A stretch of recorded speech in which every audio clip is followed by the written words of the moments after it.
The film begins with a group of friends who have to complete a film project for college. The problem is, they don't have a unique topic, something that would set their project apart and take it to the next level, something mysterious and interesting. Ellen gives them an intriguing idea by inviting them to her house, which is entirely decorated in a slasher theme. All the friends are impressed when they see Ellen's house. Ellen herself is very fascinated by serial killers. She has put up pictures of serial killers all around and has many other items related to serial killing displayed. She tells them about a serial killer who, 5 years ago, murdered 200 people at once. This killer wore a clown mask and was known as Mr. Creep. His reign of terror was so extreme that people had stopped leaving their homes. His method of killing was also very unusual. He would first kidnap his victims, make them unconscious, take them to his farm, and murder them there. The way he killed his victims, he would broadcast it live on old televisions.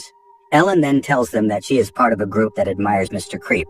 Through this group, she learned that Mr. Creep is still alive and that his broadcasts can still be caught on old TVs and antennas.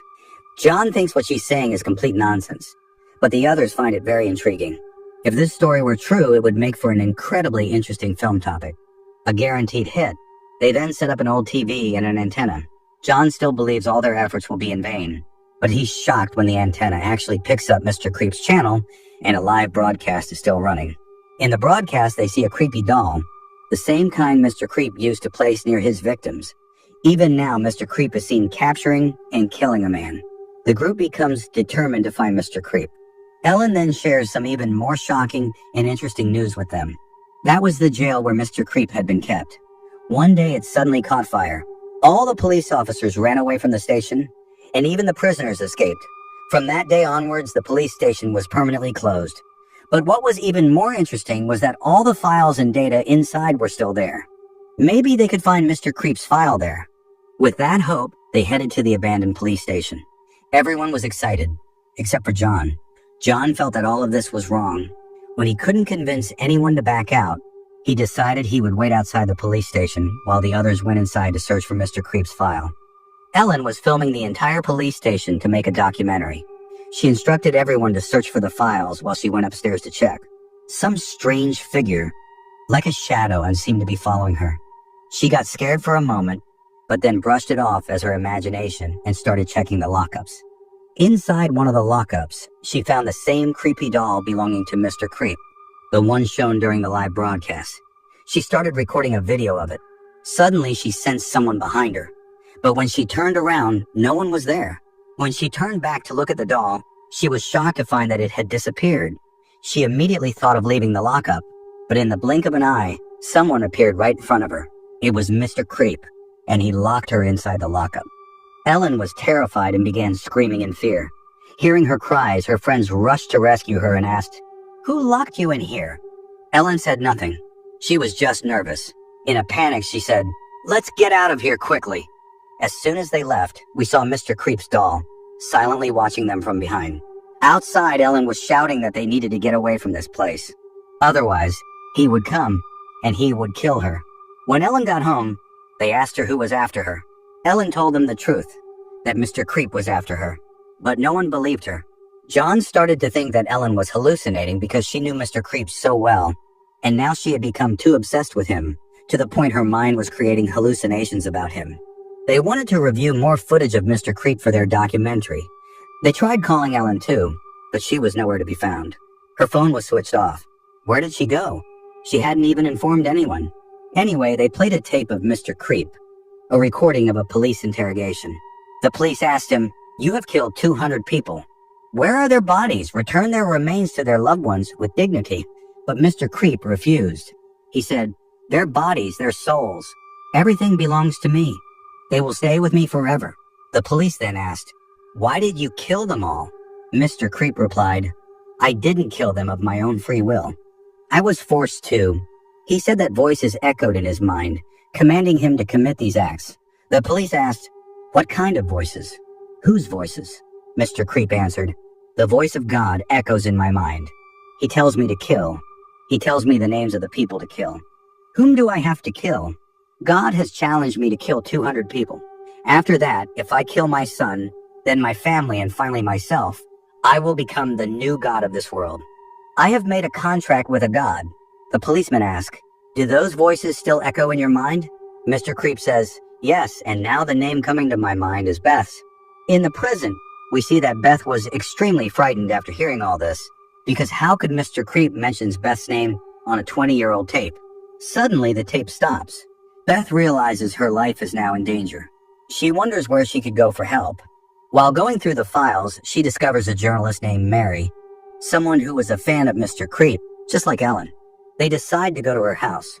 When they meet Mary and talk to her, they are shocked. Mary has a very different perspective about the serial killer. She says, "For you, he may be a serial killer, but for me, he is a very nice person." She explains that she says this because she knows about his life story. She also knows who turned him into a monster, his own parents. They used to torture and beat him, keeping him locked in a room without food or water for weeks. This caused him to grow a deep hatred for humanity. He loved a Joker mask and always kept it with him. But his mother grew angry about the mask and decided to burn it while he was still wearing it. The mask burned and melted onto his face, fusing with his mouth permanently. Mr. Creep's mouth was severely burned, and the mask became a permanent part of him. Doctors tried hard to remove it, but when it didn't come off, Mr. Creep had to live his entire life wearing that mask. From that moment on, Mr. Creep's heart was filled with hatred for everyone, and he decided that he would become the god of this world. After that, God's voice started echoing in his mind, and Mr. Creep began killing everyone. He became a serial killer. A woman tells him, "I'll bring you a file. It will help you with your documentary." After she leaves, Beth turns to her partner and says, "What a crazy woman. She's supporting a serial killer." Mary had overheard their conversation.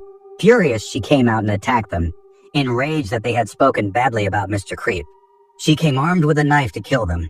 As she tried to stab John, Beth attempted to save him from behind, causing Mary's own knife to get stuck in her body. Mary died instantly. The others were terrified. They had just committed a murder. In a panic, they quickly got into their car, but their fear only grew when they heard Mary's laughter from behind them.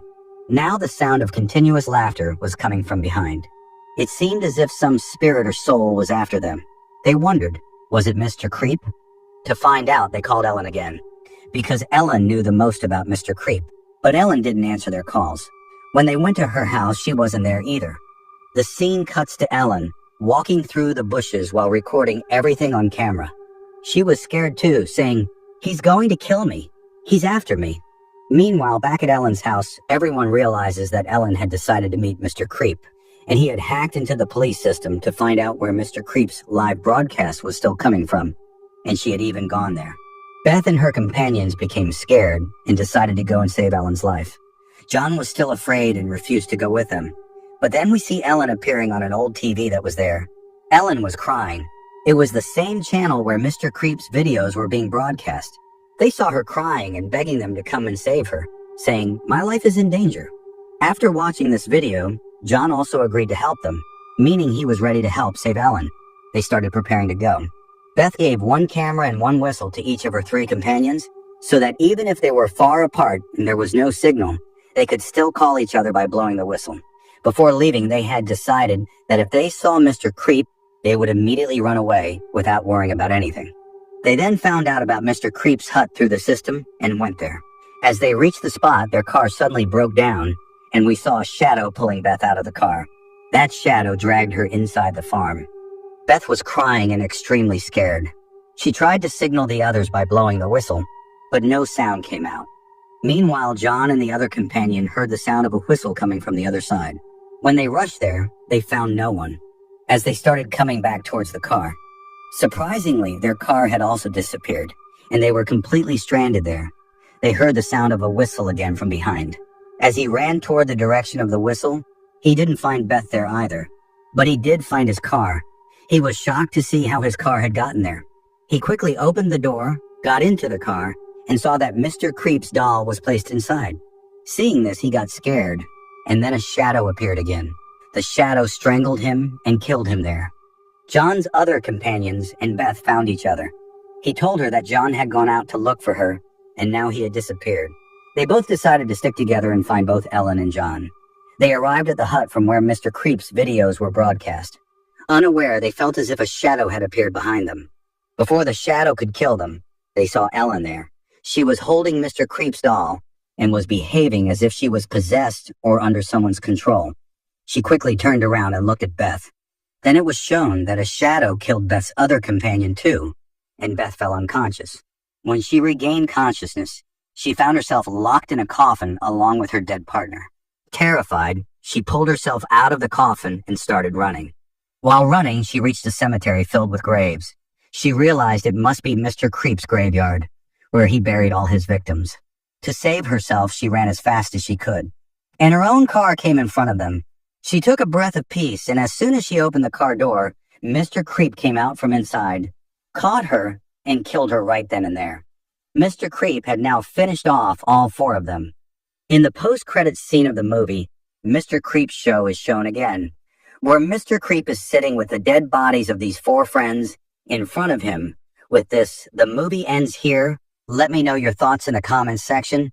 Also subscribe to this channel for more horror stories like this.